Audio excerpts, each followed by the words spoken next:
शुभ अपराह्नम बच्चों आइए आज पाठन के इसी क्रम को आगे बढ़ाते हुए हम पढ़ने जा रहे हैं षष्ठः पाठः गृहं शून्यं सुताम विना। सुताम का यहाँ पर अर्थ है कन्या, लड़की। सुत मतलब लड़का, तो सुताम मतलब लड़की। तो गृहम शून्यम, घर शून्य होता है, सुताम बिना, लड़की के बिना। अर्थात घर में अगर कन्या नहीं है, लड़की नहीं है तो घर खाली खाली सा लगता है। तो कन्या का घर में होना आवश्यक है। तो जो पाठ को पढ़ने से पहले मैं आपको बता दूं कि जो यह पाठ यहाँ पर है, यह हमारे समाज में हमारे समाज में ऐसी स्थिति कि लोग आज भी पता नहीं किस सोच को लेकर जी रहे हैं। इस प्रकार की सोच को, इस प्रकार के भेदभाव को मिटाने के प्रयास से इस पाठ को यहाँ पर रखा गया है आपके पाठ्यक्रम में। तो कुछ लोग अभी भी समाज में ऐसे हैं जो आज भी पुत्र और पुत्री में भेदभाव करते हैं। तो उनके मन से इस प्रकार की भेदभाव की भावना को दूर करने के लिए यह पाठ आपके पाठ्यक्रम में रखा गया है। बाकी इसमें हिंदी में लिखा है, आप उसे पढ़ लेंगे। तो आइए हम सीधे शुरू करते हैं। अर्थ सहित मैं आपको बताता हुआ चलूँगा। शालिनी ग्रीष्मावकाशे पितृगृहम आगच्छति। शालिनी गर्मी की छुट्टियों में पिता के घर आती है। सर्वे प्रसन्न मनसा तस्याः स्वागतम कुर्वन्ति। सभी प्रसन्न मन से उसका स्वागत करते हैं। परम लेकिन तस्याः लेकिन उसकी भ्रातृजाया, भाई की जाया यानी पत्नी, भाई की पत्नी यानी भाभी, लेकिन उसकी भाभी उदासीना इव दृश्यते, कुछ उदासीन यानी परेशान सी दिख रही हैं, उदास सी दिख रही है। शालिनी पूछती है भ्रातृजाये कि अरे भाभी, चिंतिता इव प्रतीयसे, चिंतित दिखाई पड़ रही हो। सर्वम कुशलम खलु, सब ठीक ठाक तो है ना। माला कौन है? उसकी भाभी। तो माला कहती है आम शालिनी, हाँ शालिनी, कुशलिनी हम, मैं तो ठीक हूँ। तदर्थम किम आनयामि, तुम्हारे लिए क्या लाऊं? शीतल पेयम चायम वा, ठंडा पानी या चाय। शालिनी अधुना तो किमपि न वांछामि। शालिनी कहती है इस समय तो कुछ भी इच्छा नहीं है, कुछ भी नहीं चाहिए। रात्रौ सर्वैः सह भोजनमेव करिष्यामि, रात्रि में सभी लोग एक साथ भोजन ही करेंगे। भोजन काले अपि मालायाः मनोदशा स्वस्था न प्रतीयते स्म। भोजन के समय भी माला की मन की तो दशा थी, वह कुछ स्वस्थ सी प्रतीत नहीं होती थी, ठीक सी नहीं दिखाई पड़ रही थी। परम सा मुखेन किमपि नोक्तवती, लेकिन वह मुख से कुछ भी नहीं कह रही थी।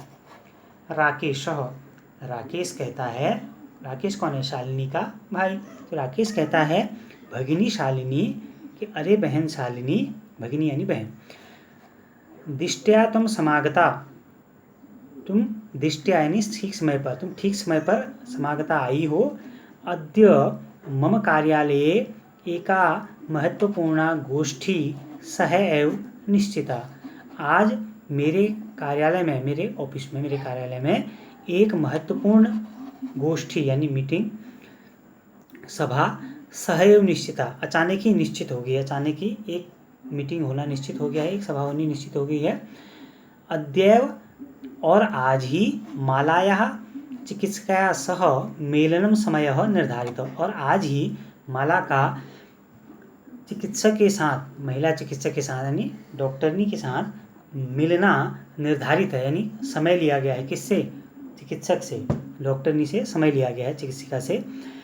त्वम मालया सह चिकित्सां प्रति गच्छ, तुम माला के साथ चिकित्सिका के पास जाओ।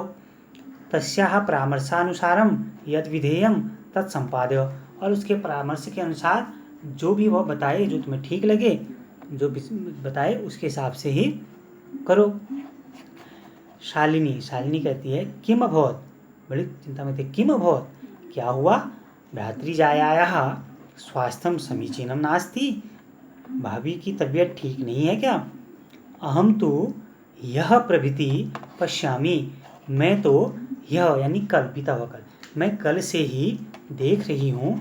सा स्वस्था न प्रतिभाति इति प्रतीयते स्म, कि वह कुछ स्वस्थ सी नहीं लग रही हैं, ऐसा मुझे प्रतीत हो रहा है, ऐसा मुझे लग रहा है। राकेश कहता है चिंतायाः विषयः नास्ति, चिंता का विषय नहीं है, ऐसा कोई चिंता का विषय नहीं है। त्वं मालया सह गच्छ, तुम माला के साथ जाओ, मार्गे सा सर्वं ज्ञापयिष्यसि, मार्गे सा सर्वं ज्ञापयिष्यति, रास्ते में वो तुम्हें सब कुछ ज्ञात करा देगी, बता देगी। माला शालिनी च चिकित्सां प्रति गच्छन्त्यौ वार्तां कुरुतः, माला और शालिनी चिकित्सिका के पास, डॉक्टरनी के पास जाते हुए वार्तां कुरुतः, बातचीत करते हैं या बातचीत कर रहे हैं। शालिनी किम अभवत्, शालिनी कहती क्या हुआ। भ्रातृजाये भाभी का समस्या अस्ति, क्या समस्या है। माला कहती है शालिनी कि अरे शालिनी, मैं मासत्रयस्य गर्भं स्वकुक्षौ धारयामि, कि मेरे घर में 3 माह का बच्चा है, यानी 3 माह से मैं गर्भवती हूँ, 3 माह का गर्भ मैंने धारण किया हुआ है। तव भ्रातुः आग्रह अस्ति, तुम्हारे भाई का आग्रह है, उनका कहना है, यत कि अहम लिंग परीक्षणम कार्येयम, कि मुझे लिंग परीक्षण कराना चाहिए। कुक्षौ कन्या अस्ति चेत गर्भम पातेत, कि मुझे लिंग परीक्षण कराना चाहिए, पता कराना चाहिए कि गर्भ में पल रहा जो बच्चा है वह पुत्र है या पुत्री। कन्या अस्ति चेत, अगर कन्या है, गर्भम पातेत, तो गर्भपात करा लो। अहम अतीव उद्विग्नास्मि, मैं बहुत उद्विग्न हूँ, बहुत परेशान हूँ। परम तव भ्राता वार्तामेव न शृणोति, लेकिन तुम्हारा भाई बात ही नहीं सुनता है। शालिनी कहती है भ्राता एव चिंतयितुमपि कथम प्रभवति, कि भ्राता एवं चिंतयितुम, इस प्रकार से सोच भी कैसे सकता है। शिशु कन्या अस्ति चेत वर्धाः, अरे शिशु अगर कन्या है तो क्या वह वध के योग्य है, उसे मार देना चाहिए। जघन्य कृत्यमिदम, यह तो घोर अपराध है। जघन्यम कृत्यमिदम, यह तो घोर अपराध है। त्वं विरोधम न कृतवती, तुमने इसका विरोध नहीं किया। सह तव शरीरे स्थितस्य शिशोः वधार्थम चिंतेति, वह तुम्हारे शरीर में स्थित शिशु का वध करने की सोच रहा है। त्वं तूष्णीम तिष्ठसि, और तुम चुपचाप हो। अधुनैव गृहं चलो, इसी समय घर चलो। नास्ति आवश्यकता लिंग परीक्षणस्य, लिंग परीक्षण कराने की कोई आवश्यकता नहीं है। भ्राता यदा गृहम आगमिष्यति, भ्राता जब घर आएगा, अहम वार्ताम करिष्ये, तब मैं उससे बात करूँगी। ठीक है, तो इस प्रकार से शालिनी उसे कहते हुए वहाँ से वापस ले आती है कि कहीं जाने की कोई आवश्यकता नहीं है, भाई आएगा तो मैं उससे बात कर लूँगी। ठीक है, तो आज हम इतना ही पढ़ेंगे, क्योंकि लंबा पाठ है, ज़्यादा पढ़ेंगे तो समझ में भी नहीं आएगा। तो जितना मैंने आपको पढ़ा है इसका आप बार बार अभ्यास करेंगे, इसकी प्रैक्टिस करेंगे, ताकि अच्छी तरीके से आपको समझ में आ जाए। उच्चारण का भी और अर्थ को समझने का भी प्रयास करेंगे। ठीक है, आज के लिए इतना ही।